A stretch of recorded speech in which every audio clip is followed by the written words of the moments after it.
Je le disais, on est ensemble jusqu'à 18h depuis l'hôtel du Buet à Valorcine. Vous le connaissez forcément si vous venez sur Valorcine, vous ne pouvez pas le louper. Il est au bord de la route principale et on accueille tout de suite Marianne au micro de la Radio des Ours et au micro de Marine. Bonjour Marianne, merci déjà de nous accueillir aujourd'hui dans ce lieu historique.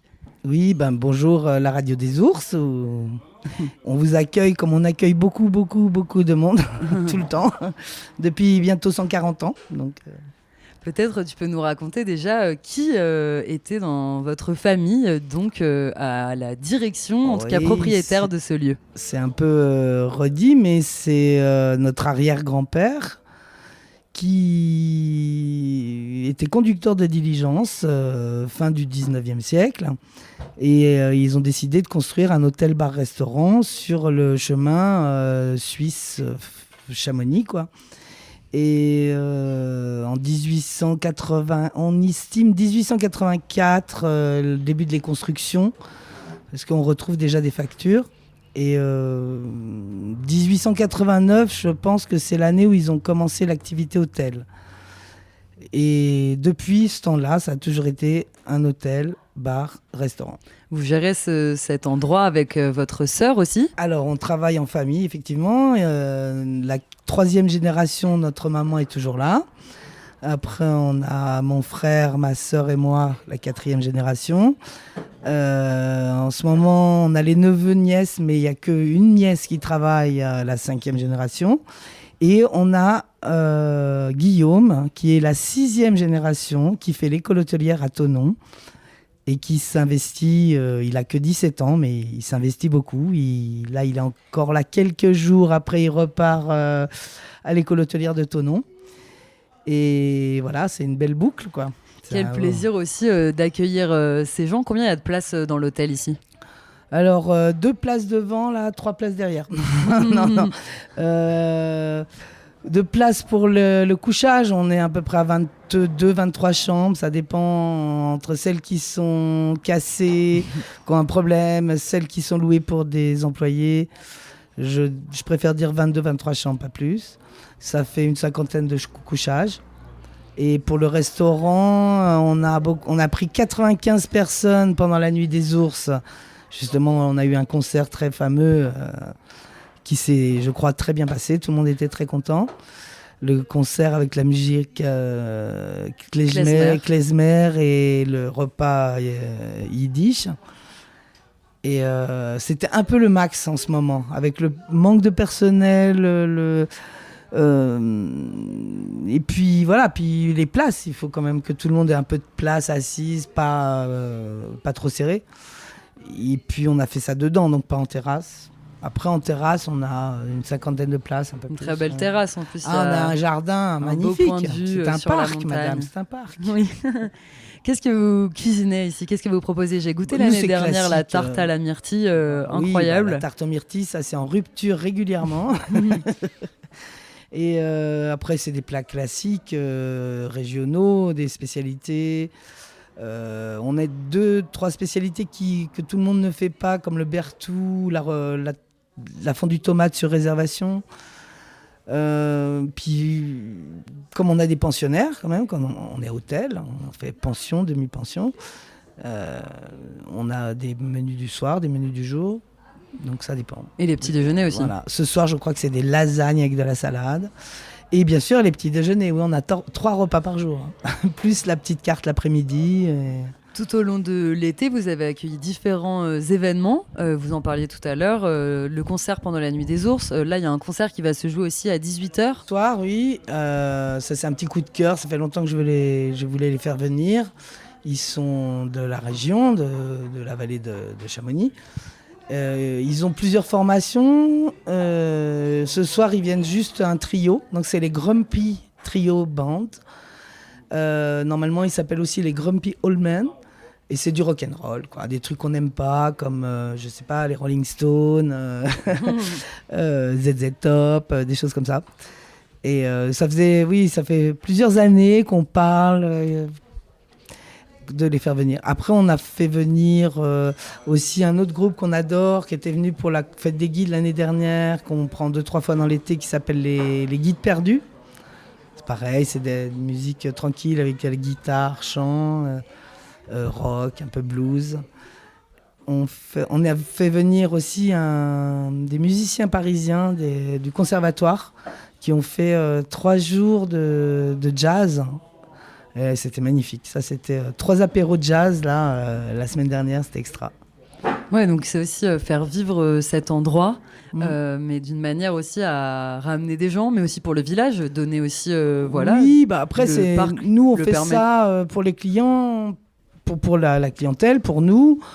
Les Valorcins, je ne sais pas si c'est spécialement, c'est pas plus la plus grosse clientèle qu'on a. C'est plus les gens de passage, les gens de Chamonix, d'Argentière, des Ouches. C'est un peu tout le monde. Hein. On fait pas ça que pour les gens du village. Non, mais ça donne quand même une vie à ce village d'avoir oui. des concerts, d'accueillir un événement comme la Nuit des Ours, quand même, accueillir une centaine de personnes plus un concert. Ouais. Et surtout, nous, on se tient en saison, donc 2 saisons, et on est ouvert tous les jours, le matin, le midi, le soir, de 15 juin jusqu'au 1er octobre cette année, contrairement malheureusement à d'autres établissements qui ferment. Là, on s'est retrouvés les seuls d'ouverts certains jours, et ça, je trouve ça, il faut trouver une solution, quoi. On fait venir du monde dans cette vallée, ou alors il faut arrêter de faire venir du monde. Je ne veux pas insister là-dessus, mais je précise qu'on essaye d'être ouvrir tous les jours. Et ça, c'est important de le savoir, et j'aimerais connaître pourquoi les autres établissements n'ouvrent pas. C'est un peu con. Oui, c'est important C'est un de peu parler de cette problématique aussi, parce que vous vous retrouvez avec beaucoup trop de gens et vous ne pouvez pas forcément servir tout le monde. Et puis, comme tout le monde, pas que les hôtels-restaurants, on a tous un problème de recrutement de personnel.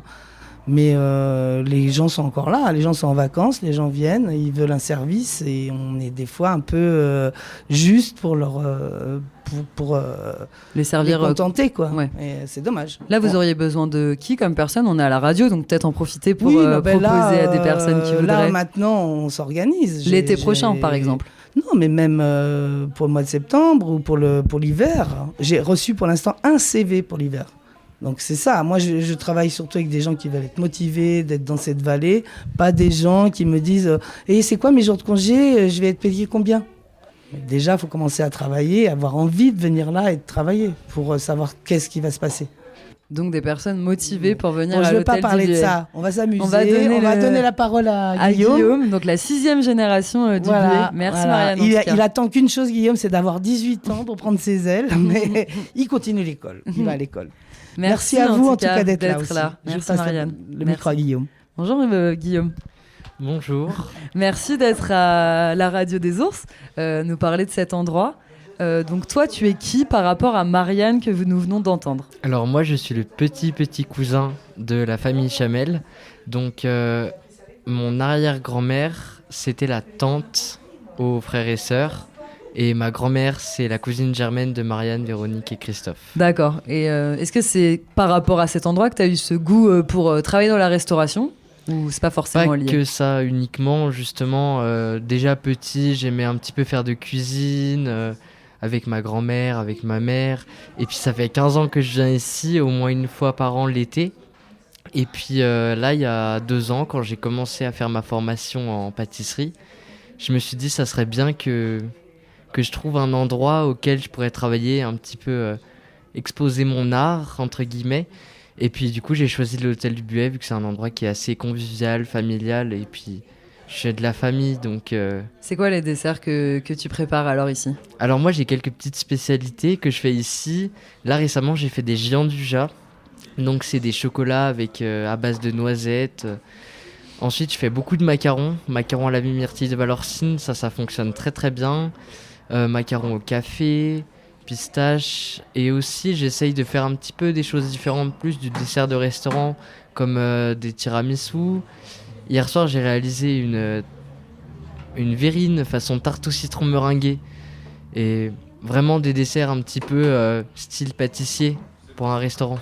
Ouais, c'est chouette. Et c'est un plaisir aussi, j'imagine, quand t'es jeune et en même temps que t'es dans un restaurant quand même un peu familier, familial, tu peux oser aussi proposer des choses assez facilement. Oui, c'est ça. Puis la clientèle, en général, est ravie de de voir un petit jeune motivé comme ça qui fait un petit peu de la modernité entre guillemets dans cet hôtel qui est assez quand même vieux. Donc Merci. Merci beaucoup Guillaume d'être venu sur le plateau. D'ailleurs, il faudra goûter tes macarons. La dernière fois, tu m'en avais donné un, c'était incroyable. Là, du coup, la prochaine étape, c'est que tu retournes sur Thonon, terminer ton apprentissage, c'est ça? alors là, je pars à partir du mois de septembre en bac pro cuisine. Ok. Donc je suis parti pour 3 ans. Toujours dans la même école, j'ai fait mon CAP pâtissier là-bas et puis je retourne un petit peu à la maison entre guillemets. Bon, bah, on te souhaite bonne chance. En tout cas, merci beaucoup d'être venu sur le plateau de la radio des ours. Merci à vous. Bonne rentrée. On poursuit notre émission. On est en direct jusqu'à 18h ensemble sur le 90.5 FM. On écoute tout de suite Ricky the Can de Pawn and Boogie Vice sur la radio des ours.